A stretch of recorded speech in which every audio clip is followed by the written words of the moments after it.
இருக்கின்ற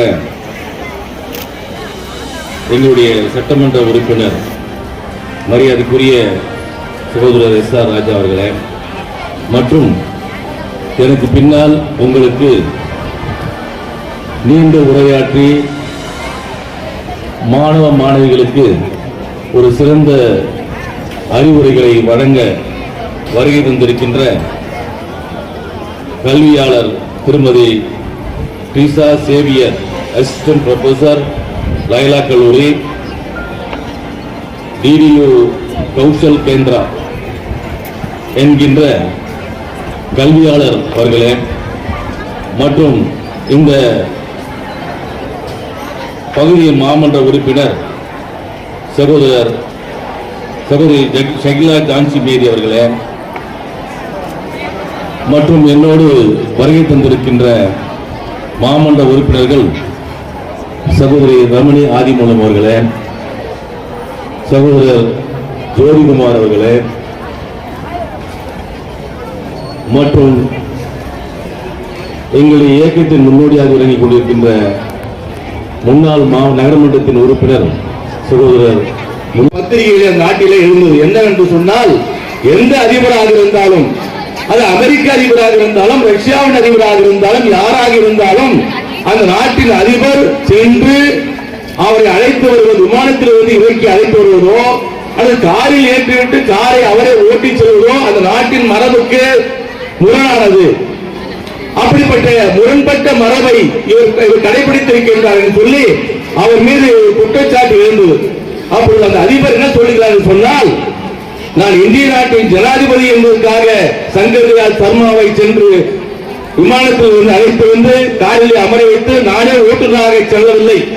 காரணம், அவர் எனக்கு கல்வியை கற்றுக் கொடுத்த ஆசிரியர். அவர் இந்திய நாட்டின் ஜனாதிபதியாக கருதவில்லை. எனக்கு கல்வியை கற்றுக் கொடுத்த ஆசிரியர் என்கின்ற காரணத்தினால் தான் அவருக்கு சென்று அந்த மரியாதையை கொடுத்தேன் என்று அந்த நாட்டின் அதிபர் சொல்லுகின்றார் என்று சொன்னால், அதுதான் ஒரு நீங்கள் எல்லாம் மாணவ மாணவிகளாக இருக்கின்ற நீங்கள் எல்லாம் இந்த கல்வியை கற்றுக் கொடுக்கின்ற தலைமை ஆசிரியருக்கோ ஒரு பெருமையை சேர்க்க வேண்டும் என்று சொன்னால், கைமாறை கொடுக்க வேண்டும் என்று சொன்னால், நீங்கள் வருங்காலத்தில் நன்றாக படித்து பெரிய பதவிகளில் வருகின்ற போது அந்த ஆசிரியர்களை பார்க்கின்ற போது, இந்த ஆசிரியருக்கு தான் நான் படித்தேன், இந்த ஆசிரியருக்கு தான் கல்வி எனக்கு கற்றுக் கொடுத்தார் என்ற பெருமையை இருக்கின்றதே, அந்த ஒரே ஒரு பெருமை மட்டும்தான் ஆசிரியருக்கு உண்டு. அதை மட்டும்தான் உங்களிடத்தில் எதிர்பார்க்கிறார்கள். பொன்னையோ பொருளையோ அல்ல. அதைத்தான் இங்கே இருக்கிற மாணவ மாணவிகள் உணர்ந்து கொள்ள வேண்டும். உங்களுக்காக, உங்கள் கல்வி கற்பதற்காக உழைத்துக் கொண்டிருக்கின்றார்கள். நான் சிறு வயதில் ஒரு ஆசிரியருக்கு கல்வி கற்கின்ற போது அந்த ஆசிரியர் சரியாக படிக்கவில்லை என்று என்னை வெளியே போய் என்று சொல்லிவிட்டார். வகுப்பறை விட்டு வெளியே போய் என்று சொன்னார். அதற்கு பிறகு அவர் வகுப்பறை விட்டு வெளியே போய் சொன்னவுடன் எனக்கு மனதில் மிகப்பெரிய கவலை ஏற்பட்டு நன்றாக படித்து நான் பெரிய மனிதனாக வந்த பிறகு ஒரு காலில் விழுந்து சாலை அணிவித்து மரியாதை செய்த காரணம், அன்னைக்கு வெளியே போ என்று சொன்னதால் தான் நான் பெரிய மனிதனாக மாறினேன். அதைத்தான் இன்றைக்கு நீங்கள் உணர்ந்து கொள்ள வேண்டும், அதைத்தான் தெரிந்து கொள்ள வேண்டும். கணக்கு வரவில்லை என்று கணக்கில் அறிந்த ஆசிரியருக்கு நான் மரியாதை கொடுத்தேன். ஏனென்று சொன்னால், அவர் அறிந்த காலத்தில் தான் நான் இன்றைக்கு கல்வியிலே கற்று ஒரு முதுநிலை BA என்கின்ற பட்டப்படிப்பு படிக்கின்ற அளவுக்கு உயர்ந்து இன்றைக்கு வருகிறேன் என்று உங்கள் மத்தியிலே பேசிக் கொண்டிருப்பது காரணம், என்னுடைய ஆசிரியர் என்னை கண்டித்து தண்டித்ததால் இன்றைக்கு உயர்ந்து வளர்ந்து பெரிய மனிதனாக வந்திருக்கிறேன் என்பதை நீங்கள் உணர்ந்து கொண்டு நன்றாக படித்து முன்னேற வேண்டும். அதற்கு உண்டான வாய்ப்புகள் எல்லாம் உங்களுக்கு அதிகமாக இருக்கின்றது. எனக்கு முன்னால் பேசிய தலைமை ஆசிரியர் அழகாக சொன்னார்கள். சைக்கிள் கொடுத்திருக்கோம், புத்தகம் கொடுத்திருக்கோம், பை கொடுத்திருக்கோம், இப்படி பல விதத்தில் உங்களுக்கு நன்மையை இந்த அரசாங்கம் செய்து கொண்டிருக்கின்றது.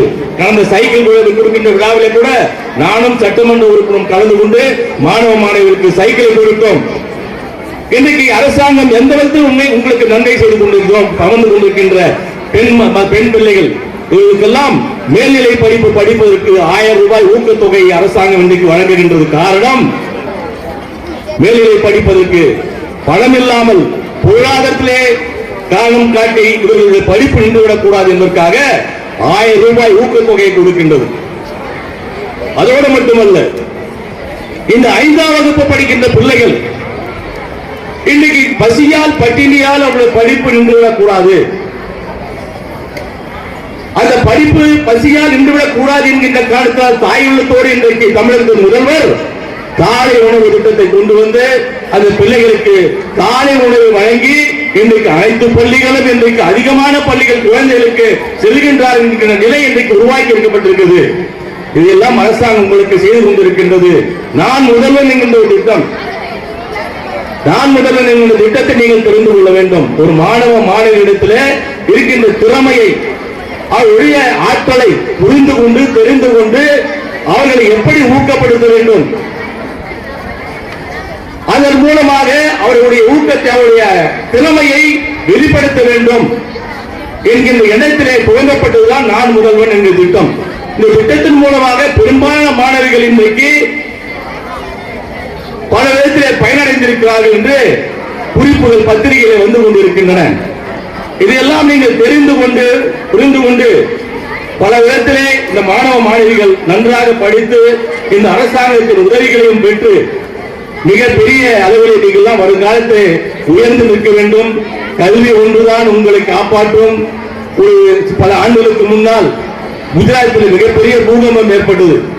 உங்களுக்கெல்லாம் தெரிந்திருக்காது, பெரியவங்களுக்கெல்லாம் தெரிஞ்சிருக்கும்.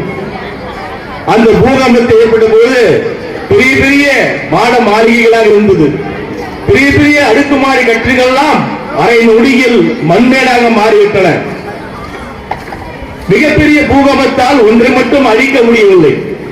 அது என்னவென்று சொன்னால், அங்கு இருக்கின்ற மக்களுக்கு இந்த கல்வி மட்டும் அழிக்க முடியவில்லை. மற்ற எல்லாத்தையும் அழித்த பூகம்பம் கல்வியை ஒரு இடத்திற்கு கல்வி அழிக்க முடியவில்லை. அதுதான் உண்மை. அதை மட்டும் நீங்கள் தெரிந்து கொண்டு இங்கே இருந்து அமர்ந்து கொண்டிருக்கின்ற பிள்ளைகளா, வருங்காலத்தின் இந்த நாட்டின் தூண்களாக வருங்கால இந்தியாவை உருவாக்கக்கூடிய சிற்பிகளாக இருக்கின்ற நீங்கள் எல்லாம் கல்வியை எல்லாம் கற்க வேண்டும், மிகப்பெரிய மனிதர்களாக உயர வேண்டும். இந்த நாட்டிற்கு மிகப்பெரிய பெருமையை உங்கள் பள்ளிக்கும் உங்கள் ஆசிரியர்களுக்கும் உங்கள் பெற்றோர்களுக்கும் ஒரு பெருமையும் புகழையும் சேர்க்க வேண்டும் என்று சொல்லி வாய்ப்புக்கு நன்றி கூறுவதற்கு நன்றி. வணக்கம்.